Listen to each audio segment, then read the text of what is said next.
the Bennett and Broussard Quantum Cryptographic Key Generation Protocol, or the BB84 Protocol.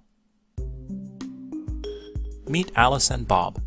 They would like to send encrypted messages between each other so that their messages can securely be made private. To do this, they need a cryptographic key that is only known to them and which they'll use to encrypt their messages. Unfortunately, they know that somewhere out there, their arch-nemesis Eve may try to intercept their messages and foil their secret plans. Alice assures Bob, however, that they needn't worry about Eve. She will teach Bob about the BB84 protocol, and it will allow them to come up with a secret key they can both use and trust. But, says Bob, Eve may be listening right now. What if she hears us? Not to worry, says Alice. Even if she's eavesdropping, it won't do her any good. To follow the BB84 protocol, Alice and Bob will make use of two fundamentally different communication channels: a classical channel and a quantum channel. The classical channel allows them to send individual bits of information back and forth, just as they would if they were using, say, the Internet. As the bits travel across the classical channel, it is possible for Eve to intercept them. Eve can observe the bits and then send copies of them on to their regular destination. When communicating over the classical channel, Alice and Bob have no way to detect Eve's intrusion on their privacy. The quantum channel behaves quite differently. Instead of transferring bits, the quantum channel transfers qubits. The qubits represent bits and can be generated by either of two processes. Let's call them Process A and Process B. The BB84 protocol takes advantage of some special properties of the qubits.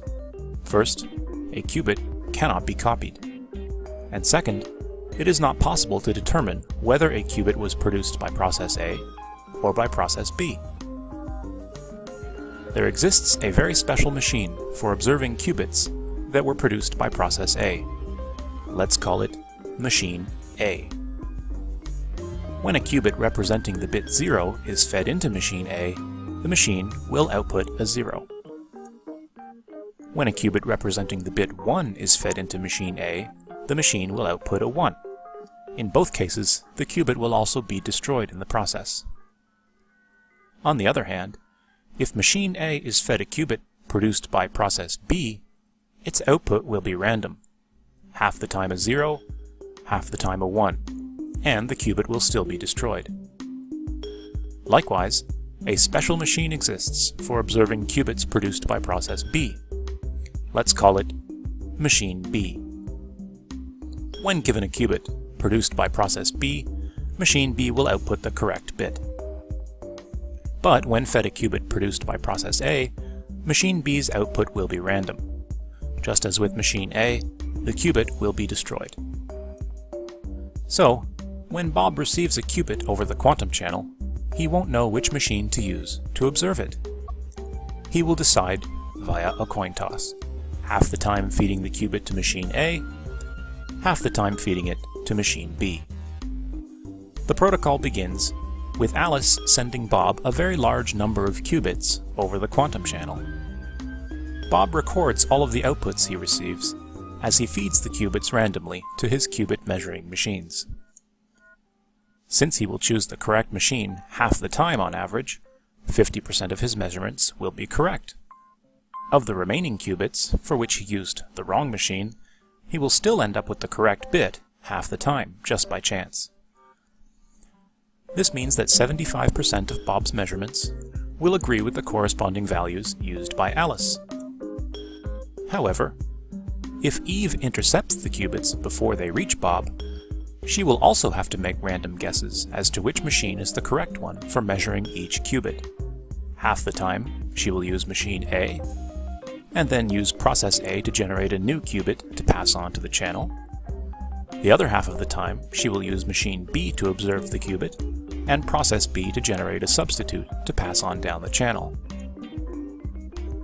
Thus, with Eve attempting to listen on the quantum channel, half of the substitute qubits she sends to Bob will have been generated correctly, and half of them will have been generated incorrectly and are therefore simply random qubits. This means that only 75% of the qubits that reach Bob will represent the same bits that Alice intended. Now, when Bob finally receives these qubits, he will still be making random guesses as to how they should be measured. Half of the qubits will jibe with those that Alice sent, and we know Bob will get 75% of those correct. The other half will have been generated incorrectly by Eve and are thus completely random. Bob will only get the correct bit from those half the time, just by chance alone. This gives Bob a new accuracy of only 62.5% on average. Bob, however, doesn't know this yet, so he and Alice will have to communicate some information between each other to work out what kind of accuracy Bob is getting. Once Bob has finished measuring all the qubits he received, he will open the classical channel and send Alice a stream of bits that indicate to her which machine he used to measure each of her qubits. Once she receives that message from Bob, she will cross-reference her personal records and send Bob a stream of bits telling him which of his qubits he should have ended up measuring correctly. Now Bob can throw away the bits for which he used the wrong machine. Alice can do the same. Provided that Eve wasn't attempting to confound their efforts, they should now be in possession of a string of bits that is known only to them and no one else. They need to verify, however, that this is indeed the case. Since they have a very large sequence of bits, they can afford to sacrifice a random subset of them in order to determine whether Eve was listening. Over the classical channel, they choose a subset of the bits and compare them. If they are satisfied that the communication was secure, they can use the remaining bits to form a secret cryptographic key. If they observe an accuracy of 100%, they can be reasonably confident that their shared bits are secure, and they can begin using them to encrypt further communication. If they observe an accuracy rate slightly below 100%, they will know that Eve intercepted some or all of their qubits, and that communication is not yet secure. Using this protocol, Alice and Bob can generate a cryptographic key and can determine whether their secrecy has been compromised.